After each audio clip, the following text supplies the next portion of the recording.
नमस्कार दोस्तों, divine club में आप सभी का स्वागत है।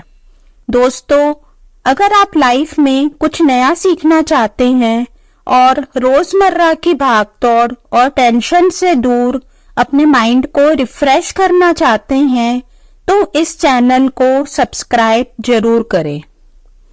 चलिए सुनते हैं आज की कहानी। अंगूठी चोर। महाराजा कृष्णदेव राय के पास एक कीमती रत्न जड़ित अंगूठी थी जिसको वह हमेशा पहना करते थे। जब भी वह दरबार में उपस्थित होते थे तो अक्सर उनकी नजर अपनी सुंदर अंगूठी पर जाकर टिक जाती थी।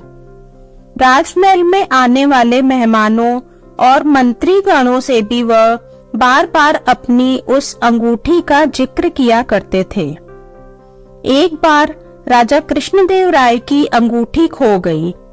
राजा उदास होकर अपने सिंहासन पर बैठे थे। तभी तेनालीराम राजा के पास आए। उन्होंने राजा की उदासी का कारण पूछा। तब राजा ने बताया कि उनकी पसंदीदा अंगूठी खो गई है और उन्हें पक्का शक है कि उसे उनके 12 अंगरक्षकों में से किसी ने चुराया है। चूंकि राजा कृष्णदेव राय का सुरक्षा घेरा इतना मजबूत होता था कि कोई चोर उचक्का या सामान्य व्यक्ति उनके नजदीक भी नहीं जा सकता था। तेनालीराम ने तुरंत महाराज से कहा कि महाराज, आप चिंता ना करें, मैं अंगूठी चोर को बहुत जल्द पकड़ लूंगा।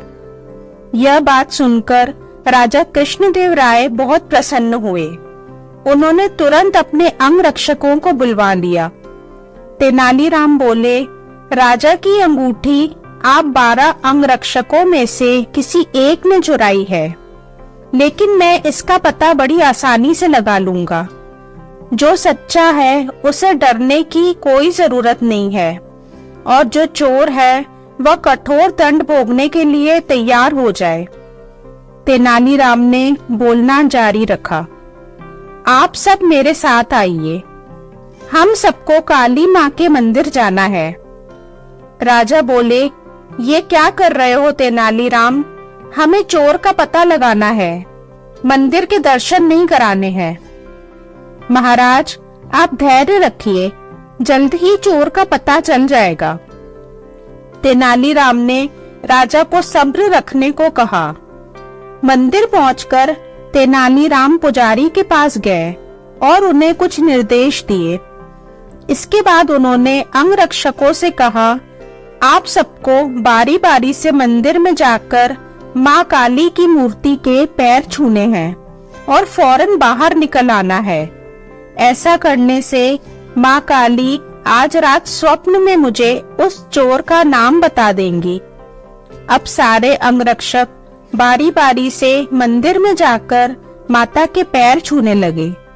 जैसे ही कोई अंगरक्षक पैर छूकर बाहर निकलता, तेनालीराम उसका हाथ सूंघते और एक कतार में खड़ा कर देते। कुछ ही देर में सभी अंगरक्षक एक कतार में खड़े हो गए। महाराज बोले, चोर का पता तो कल सुबह लगेगा, तब तक इनका क्या किया जाए? नहीं महाराज, चोर का पता तो लग चुका है, 6ठे स्थान पर खड़ा अंगरक्षक ही चोर है। यह सुनते ही वह अंगरक्षक भागने लगा, पर वहाँ मौजूद सिपाहियों ने उसे पकड़ लिया और कारागार में डाल दिया। राजा और बाकी सभी लोग आश्चर्यचकित थे कि तेनालीराम ने बिना स्वप्न देखे कैसे पता कर लिया कि चोर वही है। तेनालीराम सबकी जिज्ञासा शांत करते हुए बोले, मैंने पुजारी जी से कहकर काली माँ के पैरों पर तेज सुगंधित इत्र छिड़कवा दिया था, जिस कारण जिसने भी माँ के पैर छुए उसके हाथ में वही सुगंध आ गई। लेकिन जब मैंने 6ठे अंगरक्षक के हाथ सूंघे तो उनमें कोई खुशबू नहीं थी। उसने पकड़े जाने के डर से माँ काली की मूर्ति के पैर छुए ही नहीं थे। इसलिए यह साबित हो गया कि उसी के मन में पाप था और वही चोर है। राजा कृष्णदेव राय एक बार फिर से तेनालीराम की बुद्धिमत्ता के कायल हो गए और उन्हें स्वर्ण मुद्राओं से सम्मानित किया। दोस्तों, अगर आपको ये कहानी पसंद आई है तो वीडियो को लाइक एंड शेयर जरूर करें और कमेंट करके अपनी राय जरूर दें। आज के लिए बस इतना ही।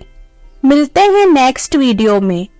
तब तक के लिए goodbye and thanks for watching my video.